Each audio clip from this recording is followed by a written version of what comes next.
Buenas noches, hermanos. Hoy vamos a responder esta pregunta: ¿qué estamos haciendo ahora o qué estamos haciendo hoy? Algunos conceptos tienen la particularidad de estar contenidos en la Biblia, pero no de manera explícita, sino de manera implícita y con un desarrollo progresivo. Por ejemplo, sabemos que el matrimonio es bíblico. Sin embargo, no tenemos un versículo o un capítulo en donde se contenga todo lo referido al matrimonio, sino que es un concepto que debe aprenderse a través de considerar la revelación progresiva de Dios, comenzando desde Génesis, pasando por todo el Antiguo Testamento y terminar definiéndolo a la luz del Nuevo Testamento. Y sucede lo mismo, por ejemplo, con la Trinidad. Tengo que ver toda la Biblia y comprender todo lo que la Biblia dice respecto a la Trinidad. Y sucede lo mismo con la iglesia. También tengo que analizar toda la Biblia e ir adquiriendo conocimiento acerca del significado de la iglesia. Y hay otro que es muy poco enseñado, pero que nosotros como Iglesia Bíblica del Camino debemos aprender. Hay un concepto en el cual necesitamos madurar. Algo que estamos haciendo ahora mismo, que es el culto congregacional. Hoy va a ser una de las prédicas más incómodas para mí, más raras también para mí. Te pido que ores por mí, yo oro por vos.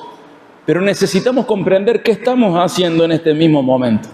Nuestros conceptos deben nacer desde la Biblia, pero también tienen que madurar y crecer en nuestra mente a través de la Biblia, teniendo en cuenta los pasajes que se aplican de manera directa, pero también los pasajes que se aplican de manera indirecta frente a cada concepto para darle forma. Hay un concepto que se llama, y hay algunos libros escritos sobre esto, pero no hay mucho escrito tampoco, que se llama principio regulador del culto cristiano. Y se ha ido definiendo a lo largo de la historia, tratando de reconocer qué dice la Biblia que Dios espera de nosotros como adoración, como siendo nosotros parte de su pueblo. ¿Qué espera el Señor? Y Dios ha dado a conocer cómo quiere ser adorado, y su pueblo debe alinearse a lo que Dios estableció en cuanto a la adoración congregacional. El culto cristiano debe estar regulado por las Escrituras, no por tendencias, no por modas, no por costumbres, no por ideas, no por gustos. El culto debe estar regulado por las Escrituras. Y aunque hay lugar para la creatividad, esta creatividad debe estar dentro del marco de la fidelidad a la Biblia, de la conformidad de lo establecido por Dios, y no por fuera. La creatividad nunca debe estar por fuera de lo que Dios ya estableció. Por un lado, ofrecer culto a Dios tiene aspectos individuales, que son personales, pero también hay aspectos congregacionales, que es lo que estamos haciendo en este momento. Y considero importante que sepamos qué hacemos y qué debemos hacer cuando nos reunimos como pueblo de Dios a rendirle culto a Él. El culto cristiano es una expresión conjunta de adoración. Reconocer cuándo, para qué, por qué y qué debemos hacer es fundamental para vos y para mí como iglesia. De cada punto, cuándo, para qué, por qué y qué, podemos hacer una prédica específica y agregar muchos pasajes a los que voy a mencionar hoy. Te invito a estudiar más al respecto. Pero vamos a comenzar por el cuándo. El culto congregacional, ¿cuándo debe ser?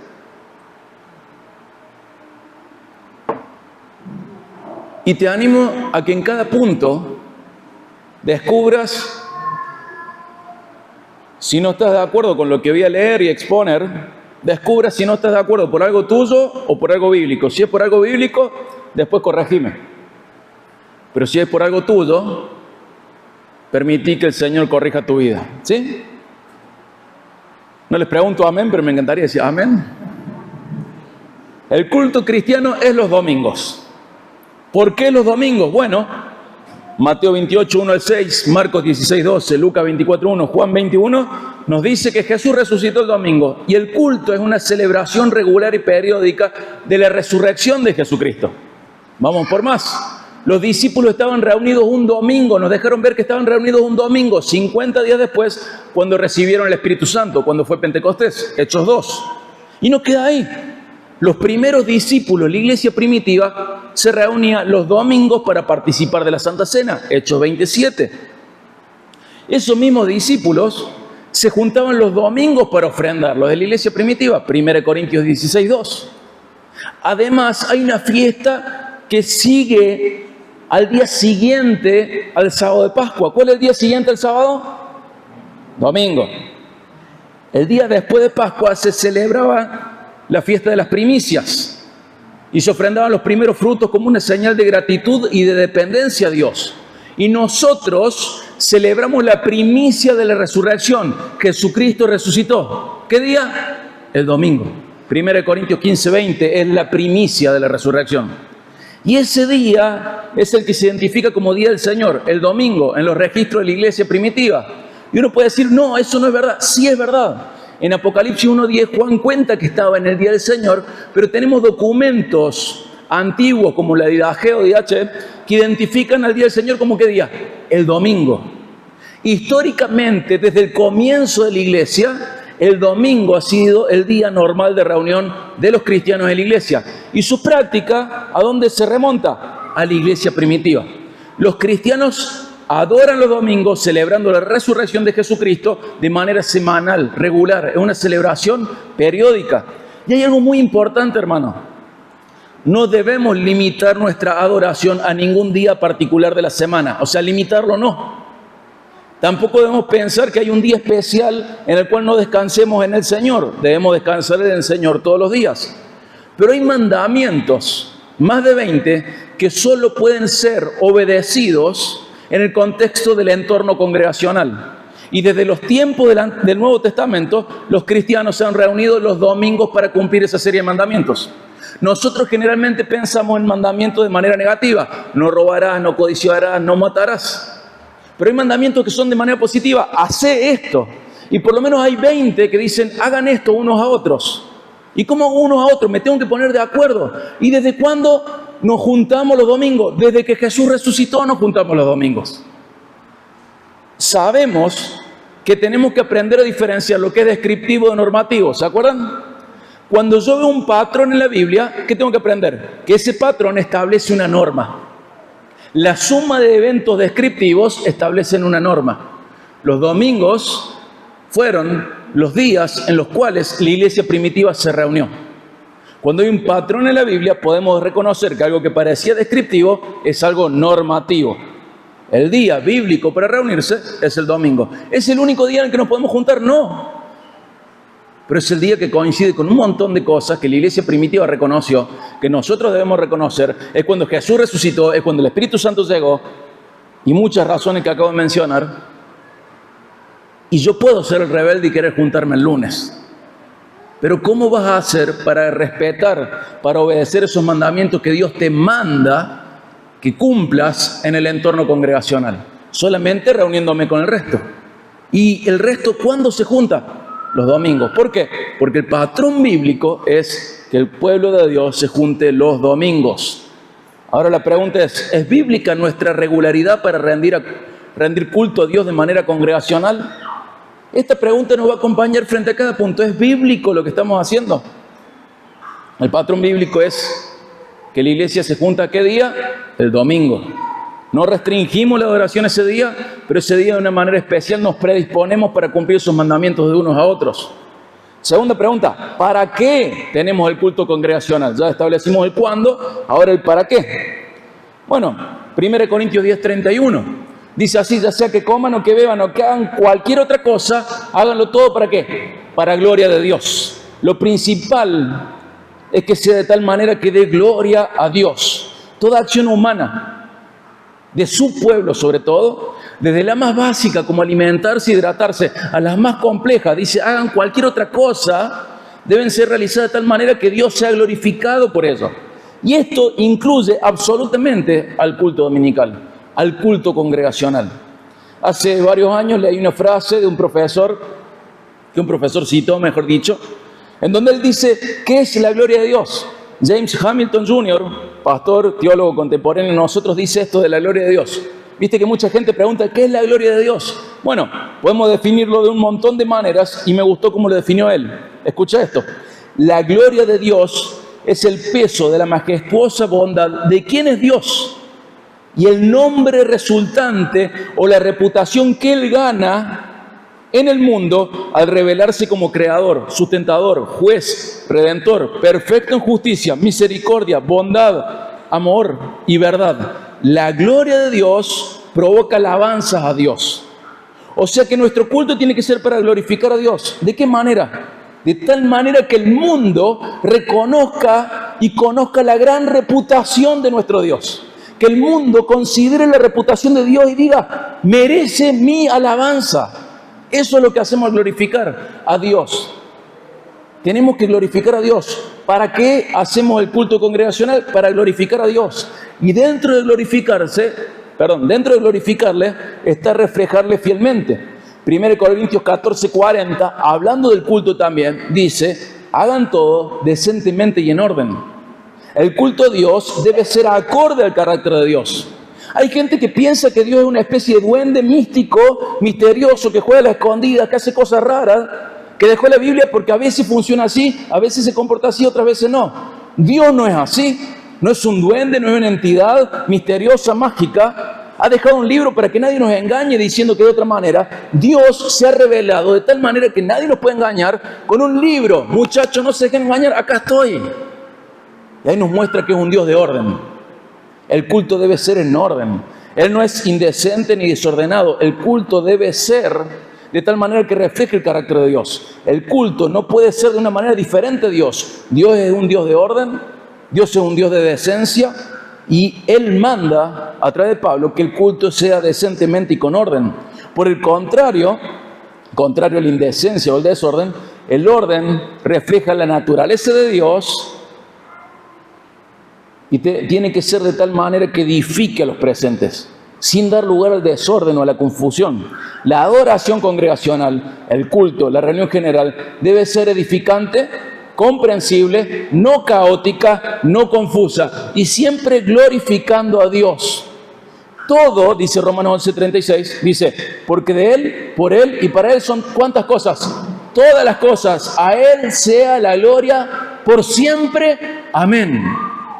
Jesucristo debe ser glorificado por siempre. Mira si no vamos a comenzar por el culto. El culto debe ser de tal manera que glorifiquemos a Dios. Que al vernos unos a otros en el culto digamos, la reputación de Dios es grande. Tenemos que obrar en el culto de tal manera que los otros, el mundo y los otros cristianos, reconozcan quién es Dios. Y que su reputación en el mundo crezca. Que le glorifiquemos. El culto debe ser para glorificar a Dios. La pregunta de aplicación, ¿es bíblico nuestro motivo para ofrecer culto a Dios? Vamos a la tercera pregunta. ¿Por qué hacemos esto? Acompáñame a Hebreos 10, 24 al 25.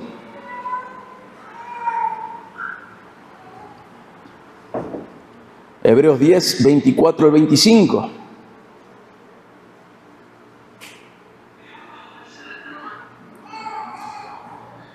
Dice Hebreos 10, 24 al 25. Consideremos cómo estimularnos unos a otros al amor y a las buenas obras. O sea, te dice, vos pensá cómo vas a estimular a los otros a que amen, a que hagan buenas obras. Y sigue explicando cómo voy a estimular al otro. No dejando de congregarnos, como algunos tienen por costumbre, sino exhortándonos, o sea, animándonos unos a otros. Y mucho más al ver que el día se acerca. ¿Por qué hacemos esto? Porque Dios lo manda y porque el tiempo se acaba. Dios lo manda y pronto nos reuniremos con Él. Hermanos, no queda mucho tiempo para que nuestras obras sean juzgadas. 2 Corintios 5:10, en el tribunal de Cristo. No queda mucho tiempo para que vos y yo nos presentemos frente al tribunal, frente al bema de Cristo, y nuestras obras sean juzgadas. Ese día se acerca. ¿Qué te quiero decir? No te queda mucho tiempo para hacer tesoros en los cielos, como nos enseña Jesús en Mateo 6, 19 al 21, expresando lealtad y obediencia a Dios. No te queda mucho tiempo, dedícate a hacer tesoros en los cielos. O sea, ¿por qué? Porque Dios lo manda y porque no me queda mucho tiempo para obedecerle. Porque pronto el Señor vuelve, nosotros nos vamos con Él. Hay un escritor y filósofo que hace 150 años dijo así, se llamaba Ralph Waldo Emerson: siembra un pensamiento y cosecharás una acción. Siembra un acto y cosecharás un hábito. Siembra un hábito y cosecharás un carácter. Siembra un carácter y cosecharás un destino. Y te lo aplico al culto. Nuestra mente debe incorporar la importancia de congregarse, siempre el pensamiento, y transformarlo en una acción que dará lugar a un hábito, formando un carácter determinado, disciplinado, en pos del destino de ser encontrados leales, de ser encontrados agradables a Dios. Tengo que comprender la importancia de reunirme. Dios lo manda y se acaba el tiempo para hacer tesoros en la tierra. Se acaba el tiempo para encontrarme con el Señor y que mis obras sean juzgadas. Debemos congregarnos por obediencia a Dios y porque es conveniente para nosotros, sabiendo que queda poco tiempo para hacer tesoro en los cielos y para encontrarnos con nuestro Señor. ¿Es bíblica tu razón para congregarte? ¿Cuándo? ¿Para qué? ¿Por qué? ¿Qué hacer? Vamos al cuarto punto, bastante complejo. ¿Qué vamos a hacer? Hay elementos esenciales del culto cristiano: alabanza, oración, predicación y ofrenda. Si vos te pones a estudiar sobre el principio regulador del culto cristiano, vas a encontrar varias posturas. Pero en donde están todos de acuerdo es que estas cosas deben estar en el culto cristiano. Me falta sumar ordenanzas ahí, pero igual lo voy a explicar. Alabanza. Salmo 51, 15, el salmista dice así: abre mis labios, oh Señor, para que mi boca anuncie tu alabanza. Salmo 104, entren por sus puertas con acción de gracia y a sus atrios con alabanza, denle gracias, bendigan su nombre. Fíjate, el Salmo 51, 15, Señor, yo quiero alabarte. Salmo 104, hermanos, vamos, vayan a alabarle. Acompáñame a Colosenses 3, 16.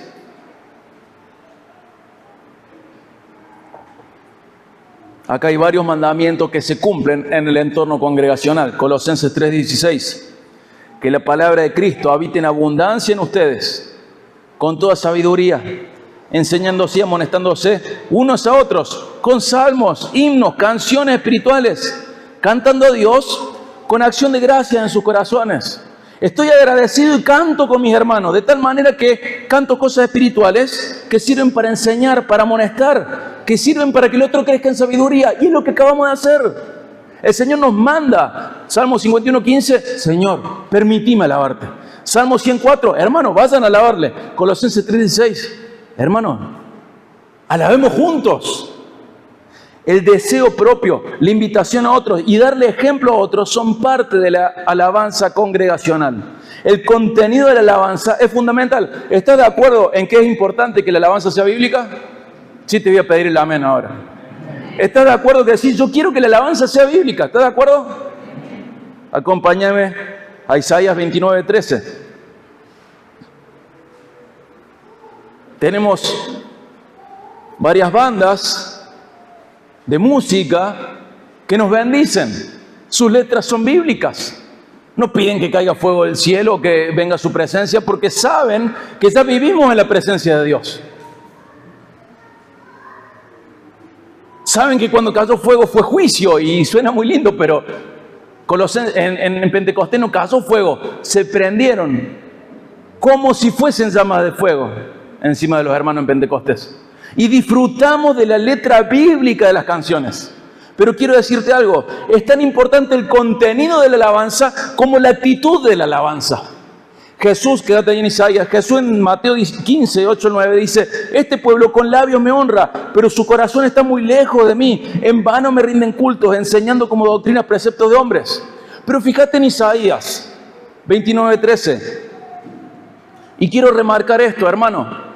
La letra debe ser bíblica, pero tu actitud frente a la alabanza también. ¿Y sabes qué? Mira lo que dice Dios. Dijo entonces el Señor, Isaías 29, 13: por cuanto este pueblo se acerca a mí con sus palabras y me honra con sus labios, pero aleja de mí su corazón, y su veneración hacia mí es solo una tradición aprendida de memoria.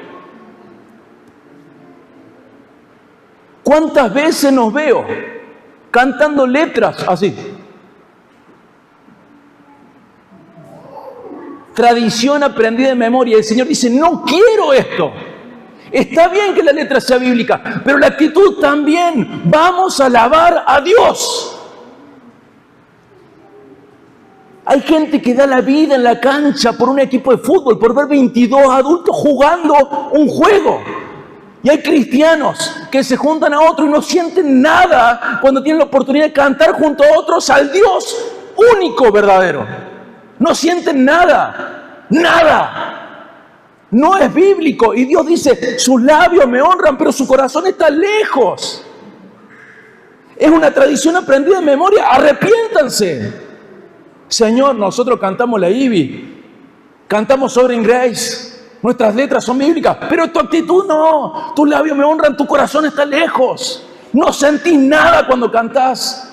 No ves la majestuosidad de Dios. No te mueve nada. No te emocionas nunca. Es una tradición aprendida de memoria y Dios dice, me da asco esto. Lo dice en otros pasajes. No quiero más esto. Si vas a cantar, que tu letra sea bíblica, pero que tu actitud también. Este pasaje me dio en el centro del corazón. ¿Cuánto tiempo perdido? Y hablo por mí. En la alabanza, honrando con los labios, pero con un corazón lejos. Con una actitud horrible. Siguiendo una tradición aprendida de memoria. No me mueve nada. No siento nada. No disfruto nada. Repito de memoria. Pero no somos como los católicos que rezan y dicen de memoria. Hermanos, somos iguales. Si no está afectada la esencia de nuestro corazón, que sea o no de memoria es lo mismo. No podemos ser así. Debemos tener mucho cuidado de ser celosos de las letras, pero no perder de vista que también tenemos que ser celosos de la actitud con la que adoramos. Nuestra actitud debe ser de un corazón agradecido, apasionado, que reconoce las obras, el carácter, la persona de Dios y por eso le alaba, no una tradición aprendida de memoria.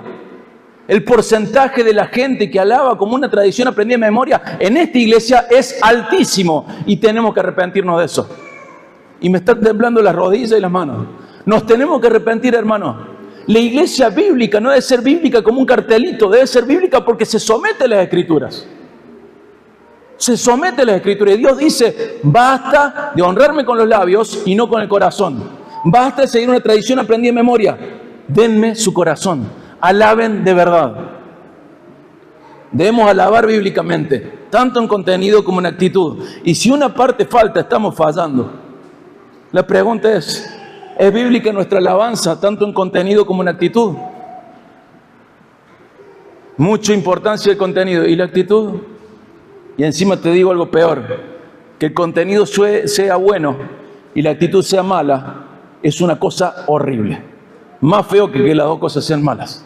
Porque sabiendo la verdad, con un contenido bíblico, tu corazón sigue lejos de Dios. Terrible, horrible. ¿Es bíblica nuestra alabanza, tanto en contenido como en actitud? ¿Qué más hacemos? Alabamos. ¿Qué más tenemos que hacer? Orar. 1 Timoteo 2:1. Exhorto pues, ante todo, que se hagan plegarias, oraciones, peticiones y acciones de gracias por todos los hombres. Recordemos que Pablo le está enseñando a Timoteo de parte de Dios cómo debe conducirse la iglesia. Ese es el propósito de las cartas pastorales. Oren, pidan, agradezcan por todos los hombres. Filipenses 4:6 en NTV es hermoso. La paráfrasis es, no se preocupen por nada, oren por todo. Dice así, por nada estén afanosos, antes bien, en todo, mediante oración y súplica con acción de gracias, sean dadas a conocer sus peticiones delante de Dios. Hermano, pudimos hablar mucho de oración. Hemos predicado sobre oración, hemos estudiado sobre oración. Hubo un tiempo que los miércoles compartí 17 estorbos a la oración, 14, 17, ya no me acuerdo. Pero recordemos esto, el Señor nos manda dentro de nuestro culto a orar, pidiendo, agradeciendo, reconociendo nuestra dependencia de Dios y orar por todos, incluyendo las autoridades. Los miércoles oramos casi siempre por las autoridades. Tenemos que aprender que eso forma parte de nuestra oración. Y podemos hablar mucho sobre la oración, horas sobre la oración. Te invito a estudiar más sobre el tema. Pero la pregunta ¿es bíblica nuestra manera de orar? Agradecemos, pedimos. No se preocupen por nada, oren por todo. ¿Tu lista de preocupación es más grande que tu lista de oración? Está fallando. Tu lista de oración tiene que ser más grande que la otra, o por lo menos igual. ¿Es bíblica tu manera de orar? Otra cosa que hacemos, punto 3 de este punto 3, el punto C del punto 3, el punto 4, perdón. Y sigo temblando. La ofrenda es un tema incómodo, Solemos fingir demencia y darle para adelante. Sin embargo, Dios ha reglamentado la ofrenda. Y voy a mencionar algunas cosas, aunque hay mucho más para profundizar sobre la ofrenda. La ofrenda tiene 3 sentidos básicos, fundamentales: sostener a personas que se dedican a la oración y enseñanza de la palabra, sostener un lugar de reunión y ayudar a las personas necesitadas de la congregación. Por patrón bíblico podemos ir más allá, añadir ofrendas para misioneros y algo hermoso que se ve en el Nuevo Testamento: añadir ofrendas para otras iglesias. Y si se cubren estas necesidades podemos ir más allá. Gálatas 6, hagan bien a todo el mundo. No se cansen de hacer bien. Principalmente la familia de la fe. O sea, a todos, pero empezando por casa. Dios establece estos propósitos de la ofrenda. O sea que Dios ha determinado que una parte de nuestros ingresos sea destinada a esto. ¿A qué? Sostener personas que se dedican a la oración y la enseñanza de la palabra, sostener un lugar de reunión, ayudar a las personas necesitadas de la congregación, ofrendar para misioneros y ofrendar para otras iglesias. Dios dice que nuestros recursos son para estas cosas también. Y cuando no somos obedientes, estamos en rebeldía a Él. Para el cristiano es obligatorio ofrendar. Hay un pasaje que establece cuándo, quiénes y cuánto. La gente dice, ¿cuánto? Bueno, ¿cuándo? Bueno, ¿quiénes? Acompáñame a 1 Corintios 16:2. Se está hablando de la ofrenda a las necesidades de otras iglesias, pero se está hablando de la ofrenda de manera general. 1 Corintios 16:2. Vas a ver cuándo, quiénes y cuántos. Que el primer día de la semana, ¿cuándo? ¿Qué día es ese? Hoy. Cada uno de ustedes, ¿eso qué significa? Todos.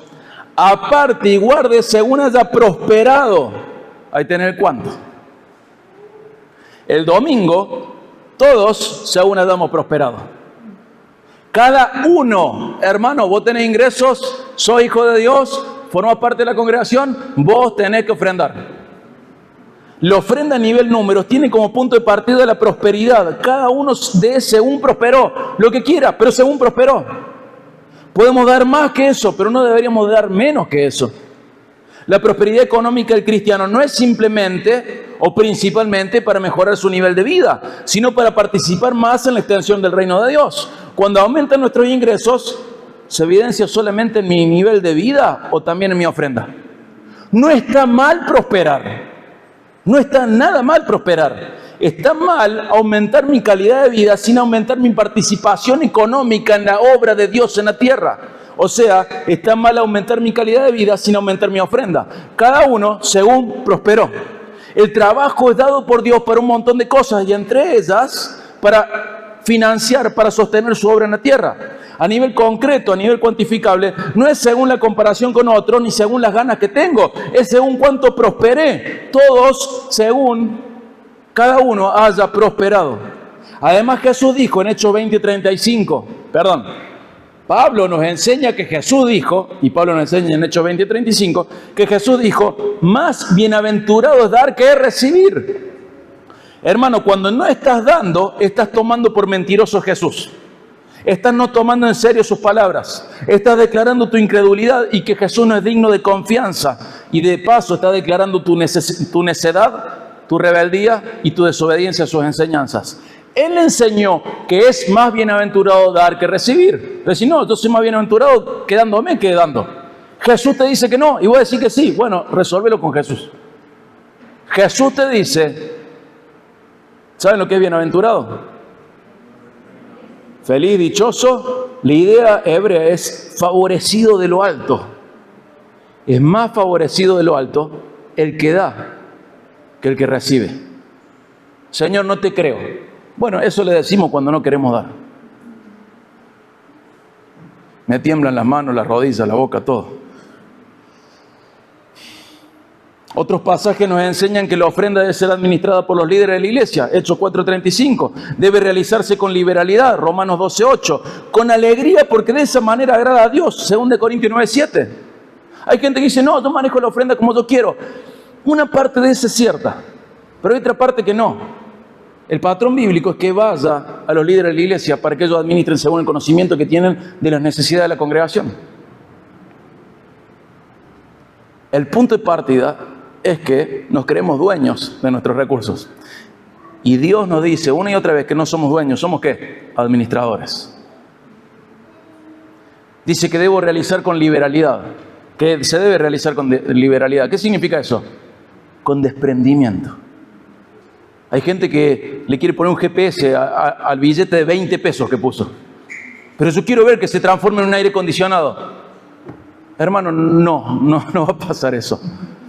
No alcanzan tus 20 pesos. Y además tenés que darlo con liberalidad, no con rastreo.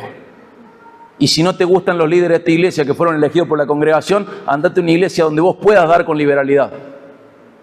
Pero si vos elegís pastores, líderes, diáconos, es porque confías en ellos. Y si confías en ellos para tu vida espiritual, ¿cómo no vas a confiar en la ofrenda? Entonces, ubícate en tu mente y deja de ser un rebelde del Señor. Si das, es con liberalidad. El Señor dice, así se hace. Y con alegría. Ah, no, pero si no estoy alegre no pongo. No, lo que no tiene que cambiar, lo que no tiene que cambiar es tu dar, lo que tiene que cambiar es tu corazón. No, pero si no estoy alegre no pongo, porque la medida de mi alegría, si sos un tacaño nunca va a estar alegre dando. Es la realidad. No, si no estoy alegre, no, el legalismo. Mentiroso, tacaño, hijo del diablo. Si no quieres dar es porque te estás comportando como alguien que no es hijo de Dios. Tienes que dar con liberalidad. El Hijo perfecto de Dios, Dios encarnado, dijo, más bienaventurado dar que recibir. Y hacerlo con alegría, porque eso agrada a Dios. ¿Sabes cómo podés pensar esto para que te ayude? Dios te dio para administrar. Y mientras vos tenés la plata, te quema. Y lo vas a dar con alegría porque te vas a sacar un peso de encima. Porque vas a dejar de administrar lo que Dios te dio a vos para administrar. Vas a dejar que otros lo administren. ¿Cuánto? Según hayas prosperado. Lo que vos quieras, pero según hayas prosperado. Sube mi prosperidad, sube mi participación. Hay un cuento. Lo he compartido con algunas personas, pero dice así este cuento. Escúcheme bien. Va a haber 4 personajes. Todo el mundo, alguien, nadie y cualquiera. ¿Alguien lo conoce este cuento? Había una vez 4 individuos llamados todo el mundo, alguien, nadie y cualquiera. Siempre había un trabajo que hacer y todo el mundo estaba seguro de que alguien lo haría. Cualquiera podría haberlo hecho, pero nadie lo hizo. Alguien se puso nervioso porque todo el mundo tenía el deber de hacerlo. Al final, todo el mundo culpó a alguien cuando nadie hizo lo que cualquiera podría haber hecho. Así suele pasar con las ofrendas.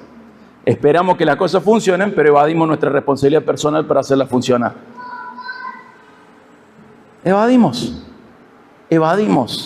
nuestras responsabilidades. El lugar de reunión, la ayuda de los necesitados, el sostenimiento de personas dedicadas a orar y estudiar para enseñar, son constantes que deben ser sostenidas con el aporte voluntario de cada congregación. Hermano, ¿no te gusta ofrendar en esta iglesia? Anda y sé miembro de la iglesia que a vos te guste. Ofrenda donde vos quieras. Pero cada miembro de la iglesia tiene que ofrendar a la iglesia a la cual pertenece. Tenemos que entender esto. Lamentablemente, hermanos, la Iglesia Bíblica y el Camino no estamos haciendo lo que debemos. Cada año, según el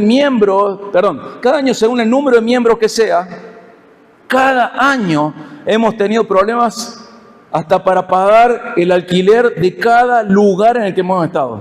Ni hablar de la otra responsabilidad de sostener gente, cuidar a los necesitados, ofrendar a otras iglesias, ofrendar a los misioneros. Ni siquiera logramos cubrir bien los alquileres, hermano.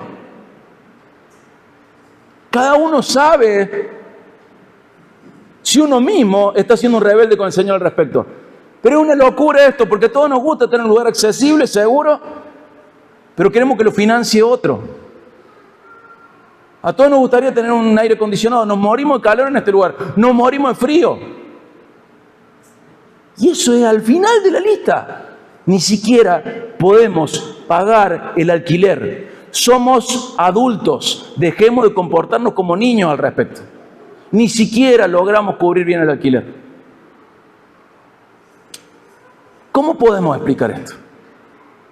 Estábamos en Baigorri 135. Un hermano nos ayudó durante un año con un alquiler básico. Subió el alquiler y estábamos viendo cómo hacíamos para pagar el pedacito que nos faltaba. Y era un cuadrado como uno de estos del piso. Fuimos a los hoteles, a los salones de los hoteles, misma historia. Fuimos al bar, misma historia. Vinimos acá, misma historia. Somos más y siempre tenemos el mismo problema. Cada año, sea el número de miembros que sea, cada año hemos tenido problemas hasta para pagar el alquiler de cada lugar en el que hemos estado.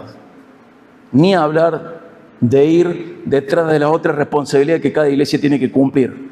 Sostener personas para la enseñanza y la oración, ayudar a sus miembros en necesidad, ofrendar para misioneros, ofrendar para otras iglesias. Qué lindo sería ofrendar para otras iglesias, pero no podemos sostener el lugar. Y porque es lo que nunca mencionamos, hoy lo voy a mencionar y Dios me ayuda a no mencionarlo más. Pero fíjate 1 Corintios 9.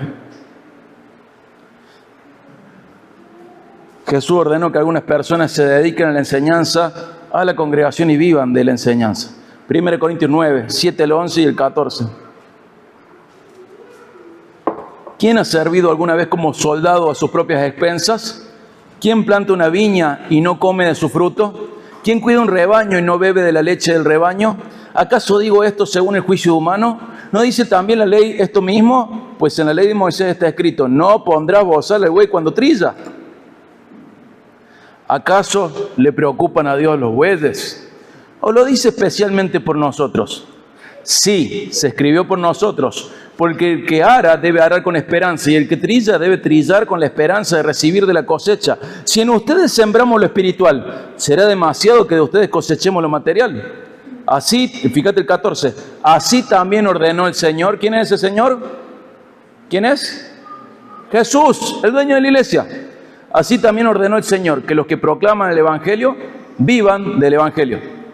Y algunas personas creen, por no estudiar correctamente y por alimentar un poquito el cocodrilo del bolsillo, que Pablo armaba carpas mientras pastoreaba a los corintios, estableciendo una norma, pero esa es la excepción. Y él mismo le enseña a los corintios, entre quienes armaba carpas, lo que acabamos de leer. ¿Se dan cuenta? Él les dice, hermanos, ustedes tienen que sostenernos nosotros porque nos dedicamos a esto. Mientras no lo entiendan, no los vamos a obligar. Mientras no los entiendan, vamos a armar carpas. Pero ustedes tienen que entender esto. Jesús vivió de las ofrendas, Lucas 8, 1 al 3. Pablo también vivió de las ofrendas, Filipenses 4, 18. Y esto de ninguna manera era avaricia de parte de Jesús, ¿estamos de acuerdo? Ni aprovechamiento, ni falta de espiritualidad. Es el diseño de Dios para el crecimiento espiritual de su pueblo. Este diseño establece que algunas personas deben ser elegidas por las congregaciones para pastorearlas, dedicándose a estudiar para enseñar y a orar por la congregación. Ese es el trabajo pastoral. Decía, pero ahora no es un trabajo. ¿Y por qué oras tan poco? Te cuesta más de lo que crees. Estudiar no es un trabajo. Ajá, ¿y por qué estudias tan poco? Cuesta más de lo que crees. El trabajo pastoral establecido por la Biblia, por Dios, es gente que se dedique a estudiar para enseñar y que se dedique a orar por la iglesia. Frecuentemente personas que no saben lo que es estudiar de verdad y que tienen una vida de oración realmente paupérrima, suelen criticar el modelo que Dios estableció, en donde Dios estableció que haya personas dedicadas a la enseñanza y la oración. Y escuchar el llamado del Señor al pastorado no debería ser un voto de pobreza obligada por terceros para la vida de los pastores. A un amigo lo llamaron a pastorear una congregación. Le dijeron esto cuando llegó. Y no es broma. Parece broma, pero es anécdota. Hermano, queremos un pastor esforzado y pobre. Usted esfuércese, nosotros le haremos pobre. Y vaya que esa iglesia cumplió su promesa. No puede ser un voto de pobreza el pastorado. Que otras iglesias ofrenden mal no significa que nosotros no hagamos esto. Significa que lo tenemos que hacer bien y de manera ejemplar. Hacer esto, de establecer un voto de pobreza para las personas dedicadas al ministerio y que si no es miserable, no es espiritual, es rebeldía a Dios. Es afronta a Dios. Quiero destacar que hay personas muy generosas en la iglesia, pero la generosidad de algunos no logra compensar la desobediencia y responsabilidad de otros. Hermanos, tenemos problemas para pagar el alquiler. Eso dice mucho de nosotros. Que algunas iglesias hagan mal uso de sus ofrendas de ninguna manera nos exime de la responsabilidad frente a Dios de ofrendar. Debemos hacerlo bien, de manera ejemplar. Vuelvo a insistir, esto es sumamente incómodo para mí. Pero el Señor me manda a enseñar todo. Y sabiendo que hay algunas personas que me van a atribuir motivaciones incorrectas para esto, porque para el impuro todo es impuro. Quiero agregar que soy profesional y tengo un posgrado, y que además tengo inversiones y que además tengo mi manera de establecer negocios. Y son mi manera de hacer tiendas. Y que si quisiera enriquecerme, me dedicaría a mi carrera, a mi posgrado y a cualquiera de las otras habilidades económicas que tengo. Pero el Señor me ha llamado y la congregación ha confirmado ese llamado para pastorear. En mi corazón no está la codicia ni la avaricia, tengo otras tentaciones. Y le pido al Señor, y lo digo de manera absolutamente honesta, que si hoy me muero, el pastor que siga no tenga que pelear esta batalla, porque esta batalla es agotadora. La iglesia que sea bíblica debe sostener a sus pastores, porque Dios lo establece. Esté yo o no, si me muero hoy, pretendo que los pastores que sigan no tengan que pelear esta batalla, ni pagar el precio durante tantos años de asumir un voto de pobreza obligado por parte de otros para que las cosas funcionen. Yo voy a seguir armando mis tiendas, pero hermano, ni siquiera podemos pagar el alquiler. Y en lo personal, si tuviera el deseo de enriquecerme, hubiera tomado otras decisiones en mi vida, no solo profesionales, también ministeriales. Pero Dios hoy me llamó acá, y por eso seguiré armando tiendas entre ustedes. Pero tenemos cosas que corregir. Y aclarando todo esto, nos pregunto, ¿es bíblica nuestra manera de ofrendar o la inventamos nosotros? ¿Podemos cumplir con las responsabilidades económicas de la iglesia o nos hacemos los tontos para alimentar nuestra tacañería? ¿Es bíblica nuestra manera de ofrendar? Vamos a otro punto dentro del culto. ¿De qué hacer? Predicación de la Biblia. Esto es fundamental. En Hechos vimos que la iglesia primitiva, de manera ejemplar, se dedicaba continuamente a la enseñanza de los apóstoles. Hechos 2:42. Pablo le escribe una carta a Timoteo, que era pastor, para guiarle de parte de Dios cómo debía comportarse o actuar en la congregación, cómo debe funcionar la iglesia. Las cartas a Timoteo. 1 Timoteo 3:15 establece esto. Esto es para que sepas cómo conducirte en la casa de Dios. En esa carta le dice a Timoteo que se encargue de la lectura de la Biblia, de la exhortación, de la enseñanza. 1 Timoteo 4:13. Y en el siguiente insiste en que predique la palabra. 2 Timoteo 4:2. Y a través del apóstol Pedro, en su primera carta, el Espíritu Santo dice que el que enseña debe hacerlo de acuerdo a la palabra de Dios. 1 Pedro 4:10 al 11. El Antiguo Testamento registra que las escrituras se leían públicamente, luego se interpretaban y se ayudaban a entender. Por ejemplo, Nehemías 8:8, dándonos un excelente precedente de la predicación. Hay mucho para hablar al respecto, pero podríamos destacar estos tres elementos fundamentales: lectura de la Biblia, explicación y aplicación. Y acá quiero que dividamos nuestra mente en dos cosas. Por un lado, las maneras de ¿qué? De predicar. La Biblia es clara, según la palabra de Dios. 1 Pedro 4:10 al 11. Delante de Dios y de parte de Dios, 2 Corintios 2:17. Pero no debemos perder de vista otro elemento clave. Acompáñame a Santiago 1, 22 al 25.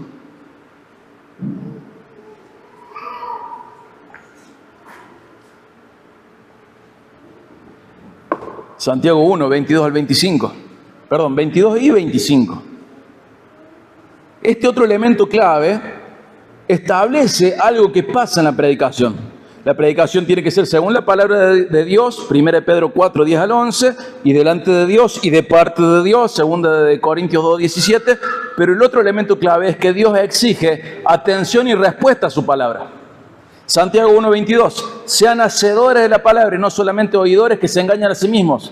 ¿Sabe cuánta gente hay sentada en este lugar que es un oidor que se engaña a sí mismo? Que viene y no le entra una bala, que es impermeable. Su mente es impenetrable. Pasan los años sentados y no aprenden lo que se enseña cada domingo. Y cuando acuden con sus problemas, son cosas que hemos enseñado y ya no les entra nada. Solamente son oidores que se engañan a sí mismos. No son hacedores de la palabra, son oidores que se engañan a sí mismos. Ya escuché la predicación, no escuchaste nada, escuchaste ruido, no interpretaste nada, no aplicaste nada, no procesaste nada, solamente escuchaste a alguien haciendo sonido, no te entró una bala, como decimos, no te entró una ficha. Versículo 25. El que mira atentamente a la ley perfecta, la ley de la libertad, y permanece en ella, no habiéndose vuelto un oidor olvidadizo, sino un hacedor eficaz, este será bienaventurado en lo que hace. ¿Quién? El que no es un lector, es un oidor olvidadizo, sino que es un hacedor eficaz. O sea que dentro de predicar, tengo que contemplar dos cosas. ¿Cómo predicar? Según la palabra de Dios, de parte de Dios, delante de Dios, pero también cómo oír. Tengo que ser alguien que no se engaña a sí mismo. Tengo que ser un hacedor eficaz. No debo ser un oidor olvidadizo. Y ese es bienaventurado. De nuevo, favorecido de lo alto, el que no se engaña a sí mismo, que escucha, presta atención y pone a la obra lo que escuchó cuando la palabra se enseña. ¿Cómo puedo oír mejor? Preparándome, comprendiendo que escuchar a Dios es parte de la adoración dentro del culto. Hay un libro y hay una serie de podcasts. Escucha expositiva. Siempre predicación es positiva. Pero si no escuchas nada, ¿de qué sentido tiene que te prediquemos positivamente si vos no estás escuchando? Esa es la otra mitad.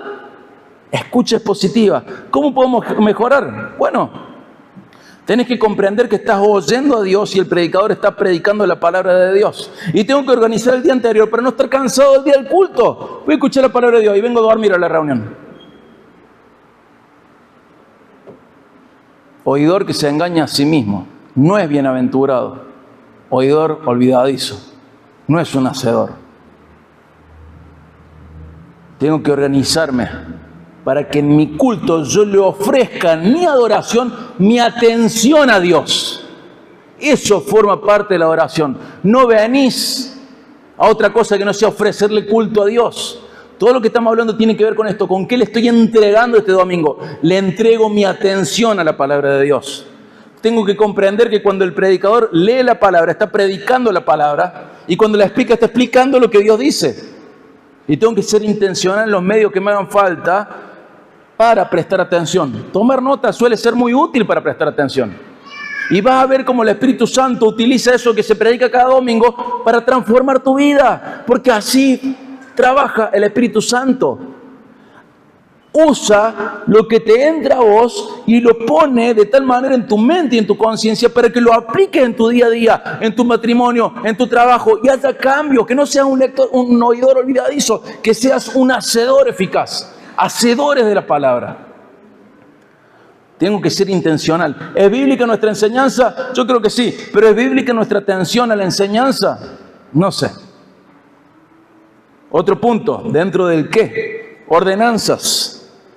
Sabemos que tenemos dos ordenanzas. No son sacramentos, son ordenanzas. Bautismo y Santa Cena. Mateo 28, 18 al 20.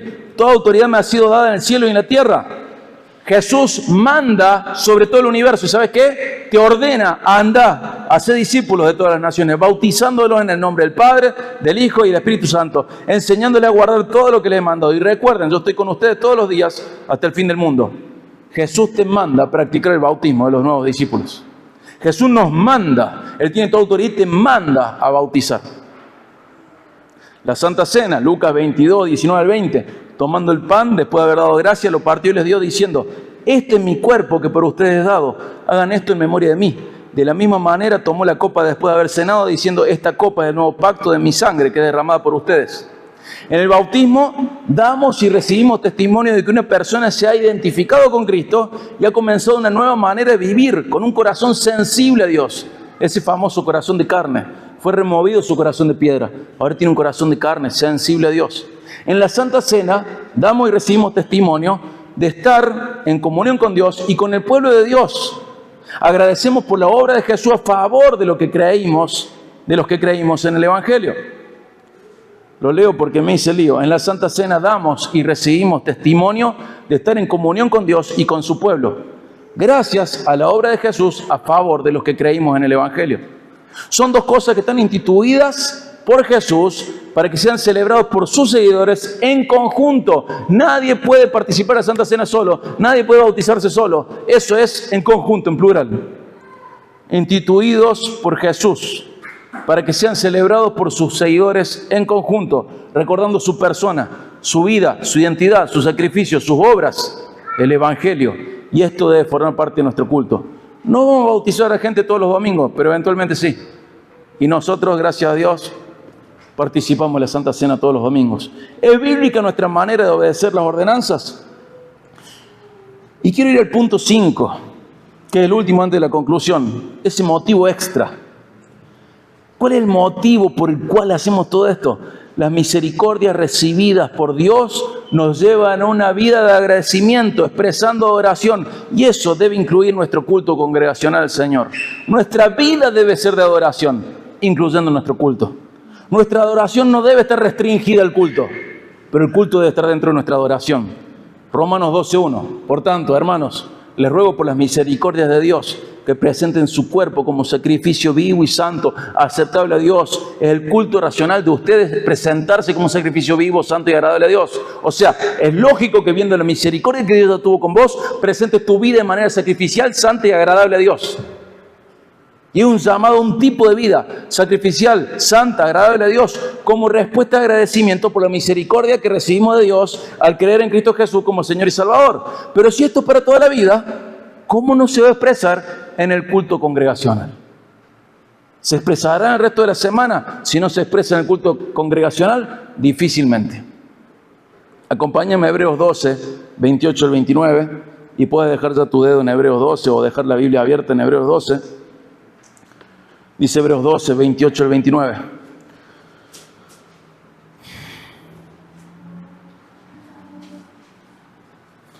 Por lo cual, puesto que recibimos un reino que es inconmovible, demostremos gratitud. ¿Qué cosa tenemos que demostrar? Mediante la cual ofrezcamos a Dios un servicio aceptable, con temor y reverencia, porque nuestro Dios es fuego consumidor.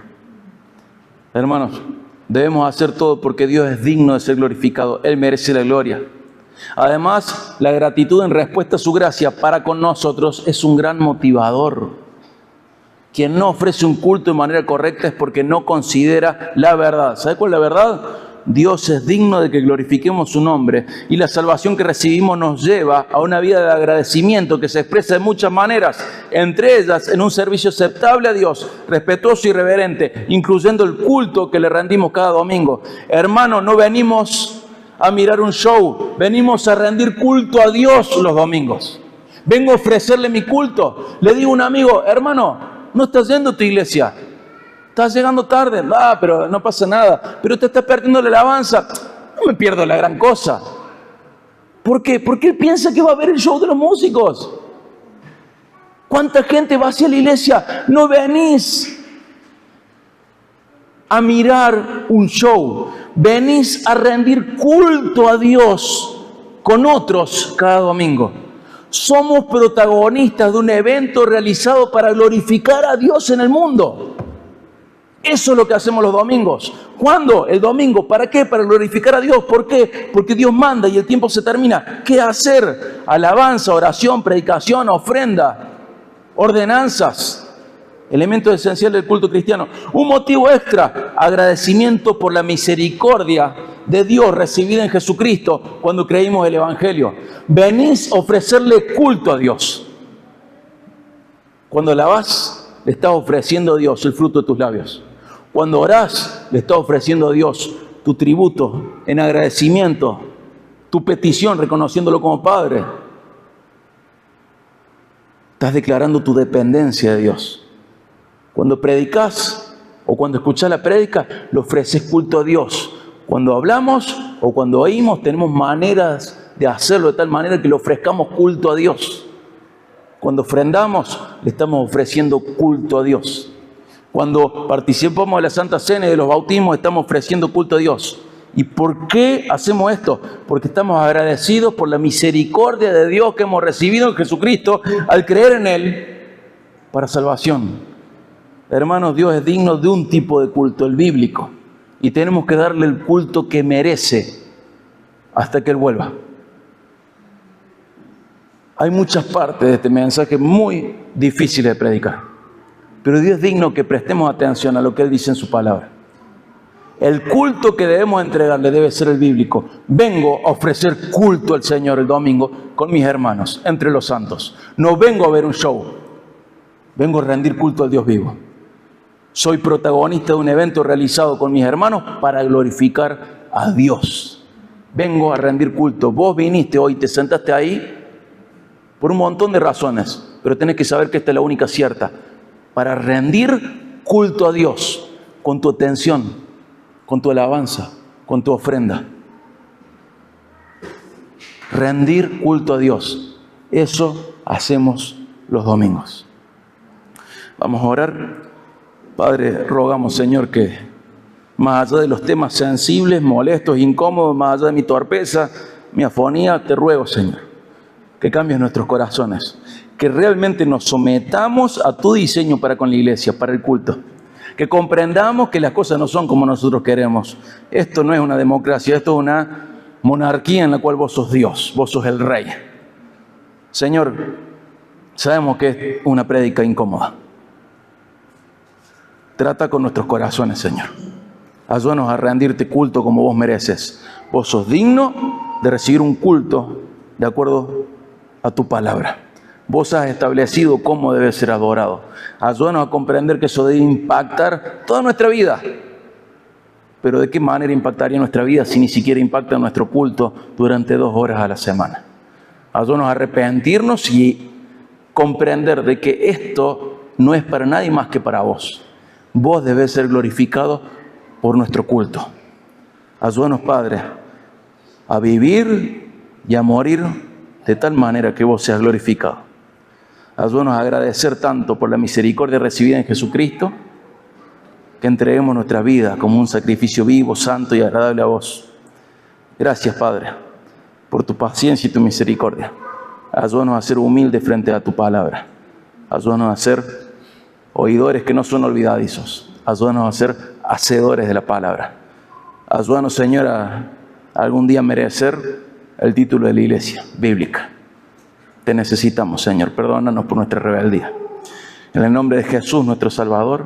Amén.